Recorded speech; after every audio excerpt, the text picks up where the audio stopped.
2008 से लेकर 2013 के बीच में कुछ मसीह भाई बहनों ने सर्वे किया और 5 साल तक वो सर्वे किया और 5 साल लगातार वो इंडिया से लेकर विदेश तक सर्वे करते रहे। हर एक चर्च में गए, हर एक कलीसियाओं में गए और जाकर उनका सर्वे करने का एक ही उद्देश्य था कि लोग कलीसिया में दान करते हैं कि नहीं करते हैं, लोग दान दशवान देते हैं कि नहीं देते हैं। 2008 से 2013 के बीच में ये जो था मेरे प्रियो चल रहा था और उन भाई बहनों ने ये पाया कि 100 में से 75% लोग जो चर्च से जुड़े लोग हैं वो दान नहीं करते हैं, जो दशवांश नहीं देते हैं। कितने परसेंट? 75% लोग अपने दशवांश नहीं देते हैं, अपने दान को नहीं देते हैं। और जब ये आंकड़ा उनके सामने आया और उसके बाद उन्होंने देखा 25% लोग ईमानदारी से कलीसिया को हेल्प करते हैं, ईमानदारी से अपने दान और दशवांश को देते हैं। बहुत सारे लोगों का ये मानना है कि ये जो नियम है ये पुराना नियम है, ये पुरानी बातें हैं और हमें ऐसा नहीं। लोगों ने बहुत कुछ अपने अपने तर्क और वितर्क रखे, बहुत सारी बातें ऐसे हुई जो भेंट से संबंधित है। अब मेरे प्रियो, इस बात को हम देख के समझें कि नए नियम में बाइबल क्या बताती है और नया नियम हमें क्या बताता है। पुराने नियम में तो दशवांश के बारे में लिखा है, 800 बार भेंट के बारे में, दान के बारे में लिखा गया है। कितने बार?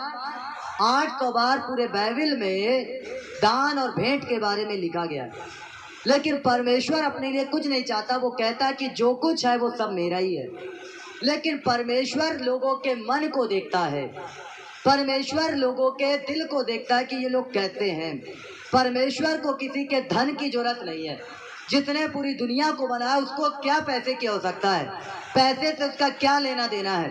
प्रॉपर्टी से उसका क्या लेना देना है? जमीन जायदाद से उसका क्या लेना देना है? लेकिन बशर्ते परमेश्वर चाहता है कि मनुष्य वास्तव में मुझसे प्यार करता है कि नहीं, वो केवल मनुष्यों को जांचता है। हालेलुया। इसलिए एक जवान यीशु मसीह के पास आता है और कहता है कि हे गुरु, अनंत जीवन पाने के लिए मैं क्या करूं? और यीशु मसीह कहते हैं कि तू एक काम कर, आज्ञाओं को माना कर। तो वो कहता है कि मैं आज्ञाओं को बचपन से मान रहा हूँ। झूठ नहीं बोलना, चोरी नहीं करना, लालच नहीं करना, मैं बचपन से इस बात को मान रहा हूँ। तो परमेश्वर ने, यीशु मसीह ने उससे कहा, तेरे जीवन में एक बात की घटी है, अभी जा अपनी संपत्ति बेचकर कंगालों को दे दे। वो व्यक्ति इतना धनी था और जब यीशु मसीह ने उससे कहा कि अपनी संपत्ति बेच के कंगालों को दे, तो वो लौट गया, यीशु मसीह के पास नहीं आया, क्योंकि वो बहुत धनाढ्य था, वो बहुत पैसे वाला था। यीशु मसीह उसे पैसा देने के लिए नहीं बोला था, यीशु मसीह उसे दान करके भीख मांगने के लिए नहीं बोला था। अगर ऐसा होता तो जक्कई का जब जीवन बदला, जक्कई एक चुंगी लेने वाला व्यक्ति था और जक्कई का जब जीवन बदला तो जक्कई कहता है, जब यीशु मसीह जक्कई के घर में भोजन करते हैं, यीशु मसीह उससे कहते हैं कि हे जक्कई, मुझे आज तेरे घर में भोजन करना अवश्य है। और जक्कई उनका वेलकम करता है यीशु मसीह का और कहता है कि मैंने जिसका भी अन्याय करके खा लिया है, अब मैं उनको 4 गुना फेर देता हूँ। तो जक्कई पूरी संपत्ति दान करके भीख नहीं मांग रहा था कि वो कटोरा लेकर मैं प्रभु के लिए सब कुछ दे दिया हूँ, सब कुछ छोड़ दिया हूँ, अब मुझे भीख दे दो, यीशु के नाम से भीख दे दो।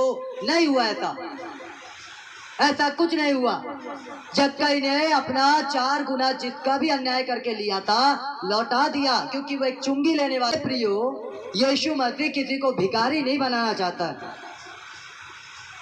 अगर ऐसा होता तो यीशु मसीह ये वचन कभी ना देता कि मैं तुम्हारे लिए निर्धन बन गया कि मेरे निर्धन हो जाने से तुम धनवान हो जाओ। प्रभु यीशु मसीह कभी ऐसा ना कहते कि मैं तुम्हारे लिए निर्धन बन गया कि मेरे निर्धन हो जाने से तुम क्या हो जाओ? धनवान हो जाओ। क्योंकि परमेश्वर आखिर मनुष्यों से चाहता क्या है? ना वो धन चाहता है, ना दौलत चाहता है, लेकिन परमेश्वर चाहता है कि तुम्हारा जो रुपया और पैसा है वो परमेश्वर के काम में और उचित काम में लगाया जा सके, ना कि खुदा चाहता है कि तुम अपना पैसा निकालो और व्यर्थ खर्चा करो या व्यर्थ तुम अपनी संपत्ति को लुटा दो। देखिए क्या कहता है, मरकुस 16 का 15, मत्ती 24 का 14 निकाल के पढ़िए क्या कहता है। और उसने उनसे कहा, सारे जगत में जाकर, तुम सारे जगत में जाकर सारी सृष्टि के लोगों को सुसमाचार प्रचार करो। सुसमाचार प्रचार क्या कहता है, तुम लोग जाकर सारी सृष्टि के लोगों को सुसमाचार का प्रचार दो। और सुसमाचार प्रचार क्या है कि प्रभु यीशु मसीह मारा गया, गाड़ा गया और तीसरे दिन मुर्दों में से जी उठा। हालेलुया, यह है सुसमाचार। और मरकुस इस बात को बता रहा है कि तुम जाकर सारे जगत में जाकर सुसमाचार का प्रचार करो।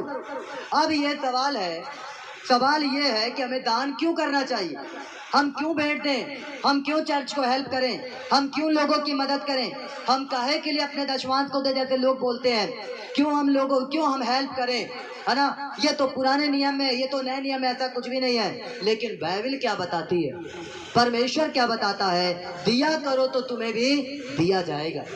परमेश्वर कोई भी चीज इस दुनिया में अपने लिए नहीं चाहता है। खुदावन इस दुनिया में कोई भी बातें अपने लिए नहीं चाहते हैं कि मेरे लिए कुछ हो, परंतु परमेश्वर चाहते हैं कि तुम्हारे लिए सब कुछ हो। यीशु मसीह चाहते हैं कि तुम्हारे लिए सब कुछ हो। और जाओ और जाकर सुसमाचार का प्रचार करो। अब ये सुसमाचार प्रचार कैसे, सवाल ये है कि कैसे पहुंचेगा। हम बोल तो देते हैं, हम कह तो देते हैं कि नहीं दान नहीं करना, भेंट नहीं करना, दशमांश नहीं देना। हमें 75% लोग अपने दशमांश को, दान को नहीं देते हैं और उनका जीवन बीमारियों से घिरा, उनका जीवन समस्याओं। देख लो, आप देख लो किसी एक बंदे को जो प्रभु को मानने वाले लोग हैं, आप उनका घर जाकर चेक करो। ये मत देखो बिल्डिंग बना लिए, ये बना लिए वो, अरे उनके घर में जाकर उनका व्यक्तिगत जीवन देखो, कहीं कोई बीमारी, कहीं। प्रभु यीशु मसीह ने कहा, परमेश्वर ने कहा मात्र 10% तुम्हें खुदा को देना। 10% इंसान परमेश्वर को नहीं दे पा रहा है। और क्या बोल देंगे, ये पुराने नियम में लिखा गया है। तो पुराने नियम में बहुत कुछ लिखा है, मत डर क्योंकि मैं तेरे संग हूं। फिर उस वचन को क्यों लेके जा रहे हैं। कोविड काल लग गया तो नया नियम का वचन ही नहीं पढ़ रहा कोई। नया नियम की बातें किसी को याद नहीं आ रही, बहुतों को, कि नया नियम में, इब्रानियों की पुस्तक में नया नियम के कलीसिया के लोगों ने क्या कहा था। अरे मर जाएंगे तो मर जाएंगे, और कितनों ने मर गए लेकिन छुटकारा नहीं चाहा कि अनंत जीवन को धर ले। किसी को ये वचन याद नहीं आया कि कोरोना से मर जाएंगे तो मर जाएंगे लेकिन यीशु को नहीं भूलेंगे। लेकिन सबको भजन संहिता 91 याद आने लगा, है ना। जो परम प्रधान परमेश्वर के छाए हुए स्थान में रहे, है ना, बैठा रहे, वो सर्वशक्तिमान की छाया में ठिकाना पाएगा। मैं यहोवा के विषय कहूंगा, वो मेरा शरण स्थान और गढ़ है।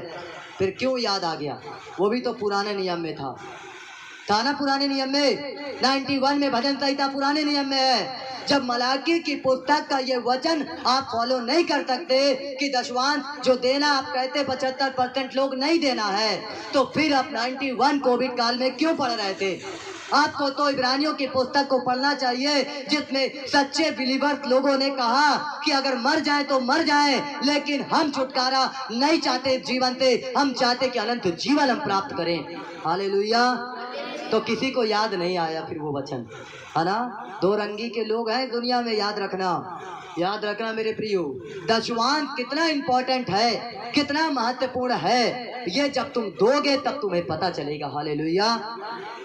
और तब आपको मालूम चलेगा कि हमें क्यों परमेश्वर के लिए सहयोग करना चाहिए, क्योंकि सारे जगत में जाकर सुसमाचार का प्रचार करो। और जब तक सुसमाचार सुनाने वाले भेजे ना जाए तो कैसे प्रचार होगा, और वो भेजे कैसे जाएंगे जब तक उन्हें सहयोग न किया जाए। हालेलुया। इसलिए दशमांश जो नहीं देते हैं उनका पूरा 90% पूरा पैसा कहाँ जाता आपको पता होगा। बाकी आप समझदार हैं। और कितने लगाते ओके टाटा बाय बाय कर देते हैं। कितनों की संपत्ति बिक जाती है, कितनों की प्रॉपर्टी बिक जाती है, कितनों का घर बिक जाता है, फिर भी उस बीमारी से इलाज नहीं मिलता। मात्र 10% परमेश्वर कहता है, लेकिन लोग 10% में भी इतनी चोरी करते हैं और जिसका नतीजा ये होता है कि 90% जो कमा के रखा गया है वो सारा 90% भी हमेशा के लिए उनके पास से चला जाता है। इसलिए बाइबल इस बात को बताती है, जब मरकुस को हमने पढ़ा 16-15 के जाओ और जाकर सुसमाचार का प्रचार करो। मत्ती 24:14 भी पढ़िए, क्या कहता है? मत्ती 24:14। और राज्य का यह सुसमाचार, और राज्य का यह सुसमाचार जो मरकुस ने प्रचार करवाया, सारे जगत में प्रचार किया जाएगा, सारे जगत में प्रचार किया जाएगा कि सब जातियों पर गवाही हो, कि सारे जाति के लोगों पर गवाही हो। तब अंत आ जाएगा, तब अंत आ जाएगा। जिस दिन के लिए तुम इंतजार कर रहे हो, प्रभु यीशु मसीह के साथ बादल पे उठाए जाने का, जिसके लिए तुम्हारा उद्धार हुआ, उसके लिए तुम्हें भी तैयारी करनी पड़ेगी। ऐसा ही यीशु मसीह नहीं आ जाएगा, क्योंकि मरकुस उसका 16 और 15 में उसने कहा कि सारे जगत में जाकर प्रचार करो, एक एक भाषा, हर एक लोगों तक। जब तक यीशु मसीह का गॉस्पेल प्रचार नहीं किया जाएगा, सुसमाचार प्रचार नहीं किया जाएगा, तब तक अंत नहीं आएगा। और उस अंत को लाने के लिए, मतलब कि यीशु मसीह आपको इस संसार के जीवन से छुटकारा देकर अनंत काल के जीवन में प्रवेश कराने के लिए आपको खुद यीशु मसीह के कार्यों में सहयोग करना पड़ेगा। हालेलुया। आपको अपने हर एक क्षेत्र में प्रभु यीशु मसीह के कार्यों में सहयोग करना पड़ेगा।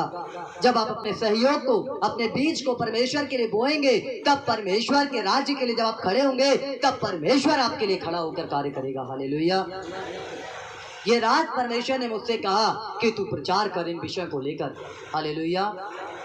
हम कमाई करते हैं, समस्याएं हमारे जीवन में आ जाती हैं, पैसा हमारा चला जाता, हम ट्रीटमेंट करवा रहे हैं, हम इलाज करवा रहे हैं, हम दवाइयाँ करवा रहे हैं, लेकिन समाधान नहीं हो रहा है ना। वो बाबा एक तो बैठे हैं, दवाई 2014 से दवाई करवाते करवाते थक गए, दिसंबर में यहाँ पर आए, प्रार्थना करें, विश्वास रखें, और आज परमेश्वर ने उन्हें हील किया, चंगा किया। हालेलुया। खुदावन कितना महान है। आपके लिए ही परमेश्वर ने सारी योजना को बनाया है। आपको परमेश्वर भिखारी नहीं रहने देना चाहता, आपको परमेश्वर गरीब नहीं रहने देना चाहता। लेकिन यहाँ कहता लूका 6:38 में, दिया करो तो तुम्हें दिया जाएगा, लोग पूरा नाप दबा दबा कर और हिला हिला कर उभरता हुआ तुम्हारी गोद में डालेंगे। दिया करो तब तुम्हें दिया जाएगा। अगर तुम नहीं दोगे तो तुम्हें कैसे मिलेगा?